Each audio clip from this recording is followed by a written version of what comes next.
We're back on page 247. If you haven't read the material again, read it before you watch this so that hopefully everything sticks.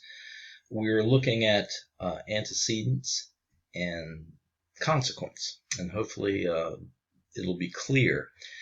In the major premise, that conclusion, generalization from induction now has become not a conclusion, but a piece of evidence. That piece of evidence has two parts. That major premise has two parts. The antecedent, which is a condition. If it's raining, is a condition. Consequent, the ground gets wet.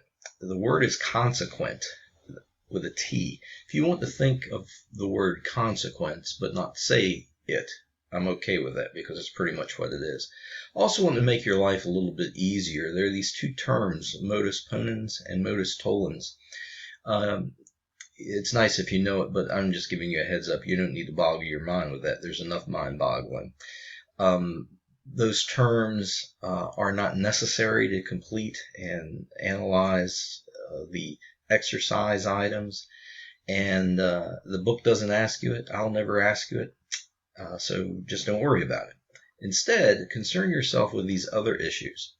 Now, I gave you a chart that was very useful, I think, that showed the four varieties of arguments: valid, true, which is sound, valid, but not true, invalid but true, and invalid and false. That is a great chart.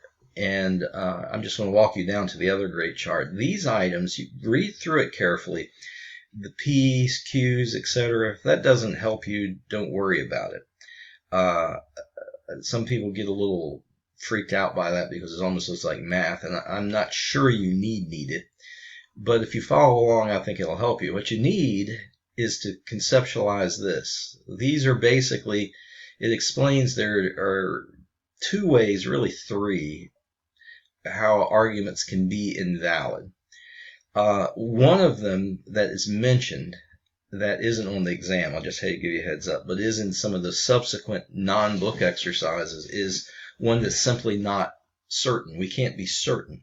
And actually, that's pretty common, where people will be presenting a deductive type of statement, argument, and we just can't be sure of the answer. And that isn't the way deduction works. So if it's valid, there is one answer. We're not saying it's right, but logically there needs to be one answer. Sometimes we can't be certain. Here, we just have wrong answers because of an internal piece of logic.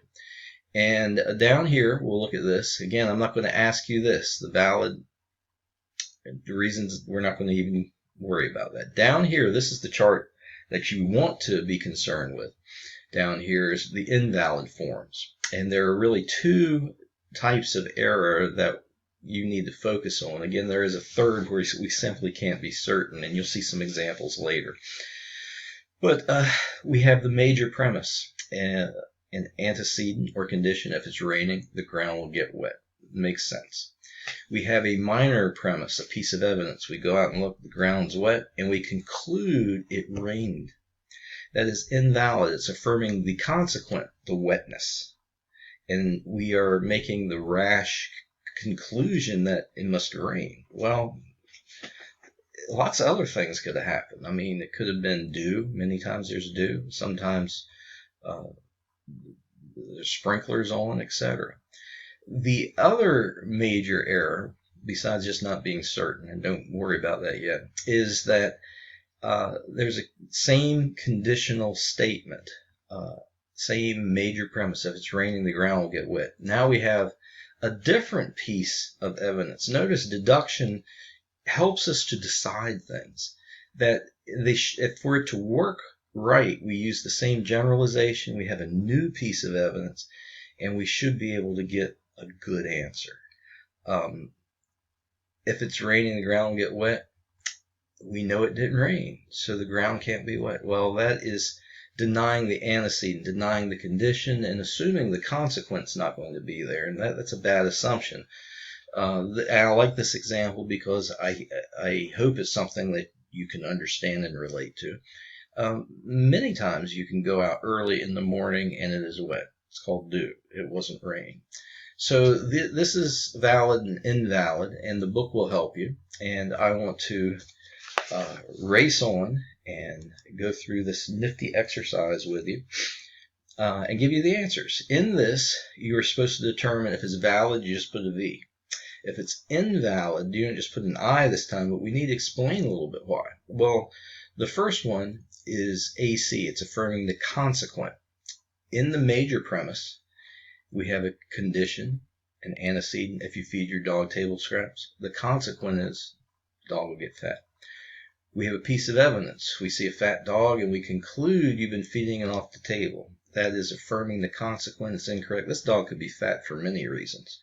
Could have been like one of my dogs and it wasn't eating table scraps, but it went across the road and would eat a deer carcass every now and then or some other vermin that was splattered on the road. And you get the picture.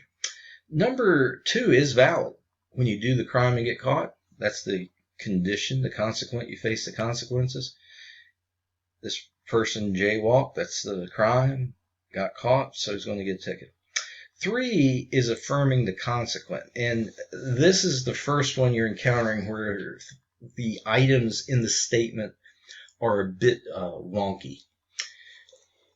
You have to look in these statements and try and identify, okay, what's the condition and that needs to be fulfilled, and what's the consequence? Somewhere in here there's that. Which one is it that I'm looking at? You might be looking at the evidence or the conclusion first, the secondary evidence, the minor premise. So here we have to, okay, what exactly is going on? Your t-shirt has a stain on it, so you must have eaten spaghetti. Since people eat spaghetti, stain their shirts. Well, here the major premise is that people who eat spaghetti stain their shirts. Okay? Minor premise would be your t-shirt has a stain on it. So we're affirming the consequent of a stained shirt and assuming you've been eating spaghetti. And so that is invalid. It's affirming the consequent. And that consequent of stain could have been something else. You might have dropped some ketchup on yourself. You might be bleeding. 4, if your eyes are red, you must have been cutting onions. Luckily, your eyes aren't red, so I know you haven't been cutting onions. The way it's stated, it is denying the antecedent, denying the action. And it's a little awkward the way it's stated if you think about the situation, and I'd rather not belabor it here. And if that blows your mind, there'll be others that are plainer. I'm not sure we have time to explain that in full. I'll just leave it, okay? Trust me. Number 5. Since playing video games for 3 hours a day leads to eye strain, and you play for more than 3 hours a day, you can expect to get eye strain. That is totally valid. If you play video games for more than 3 hours a day, you get eye strain. That's antecedent consequent. You do play more, so you can expect eye strain. That's fine.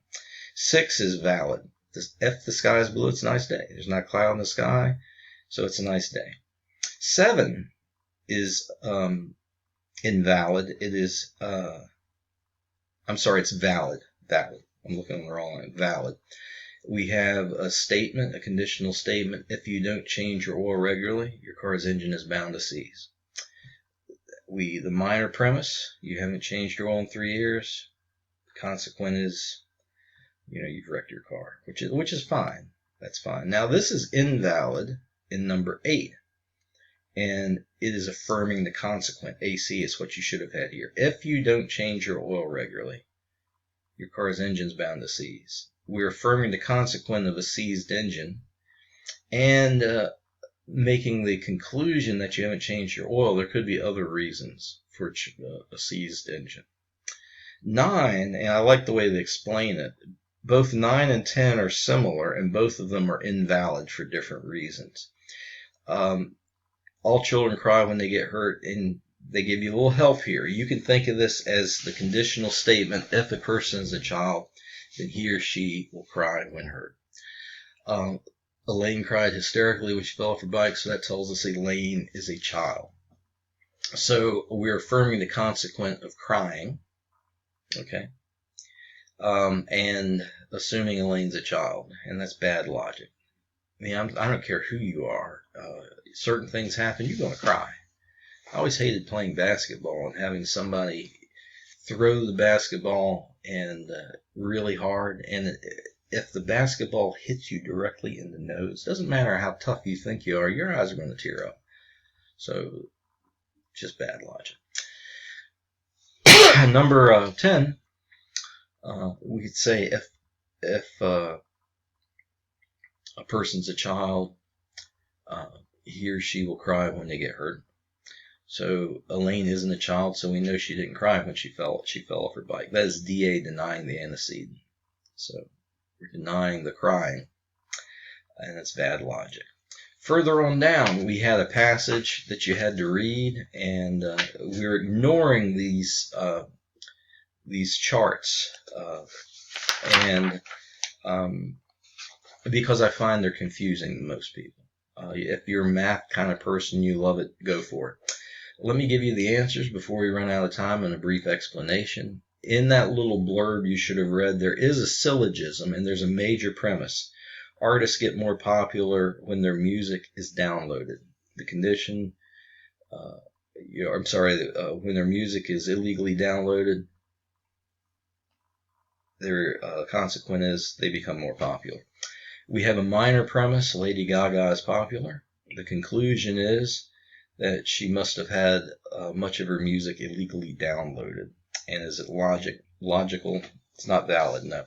It's affirming the consequent. In fact, to look at somebody and say they're popular and therefore they must have had their music illegally downloaded probably has it backwards. My son, look him up, he's great. Former Ruins he records under. Nobody illegally downloads his music. They just don't do it. Because he's not popular. Persons who are popular, they get their music downloaded. It's really getting things completely twisted around.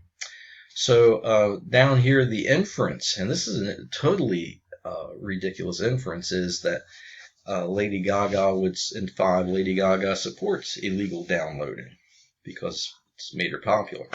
Well, number 6, of course, there's other reasons for her popularity. She is actually enormously talented. I can recognize that. She's very versatile. I don't particularly like her type of music, but I can appreciate it. She's very talented. She also, liked to do freaky things that drew attention to her, which helped her cause as well. So that's a little bit we have on antecedents, consequence, validity. If you're totally confused, hang in there. I think we can make it better. The sources in your book I pointed out, the charts, are useful to you. Please look at them again. There is a packet, and there's true-false questions in the first section of it. When you look at that packet, it's on the next day's assignments. When you look at that packet, you'll notice the first set of questions has true-false. I hate true-false, but as the instructions say, it's to make you think. Well, it is. Now, this is the way you should think, and this will really help you. Those first 10 true-false questions, don't just try and answer them. Go back to page 245 and use the chart on 245 to answer those questions. Okay? That's what you want to do. 245. There it is. Use this chart to answer those questions. It's not that chart. Forgive me. It's this chart. Use that chart. Don't just try and pull it out of there, but use that chart. Other questions, remember this is a great tool. That is one of your major tools. Look at it, study it, return to it as you're asking the questions. These explanations certainly help. Okay, but that chart is golden. And if you go further or a little farther in the book, we have again, you don't need to worry about that top part. Valid forms, but the invalid forms, if you keep returning to that, I think it'll help you navigate through those items. And we'll go over them next time. So be good, have fun, stay out of trouble.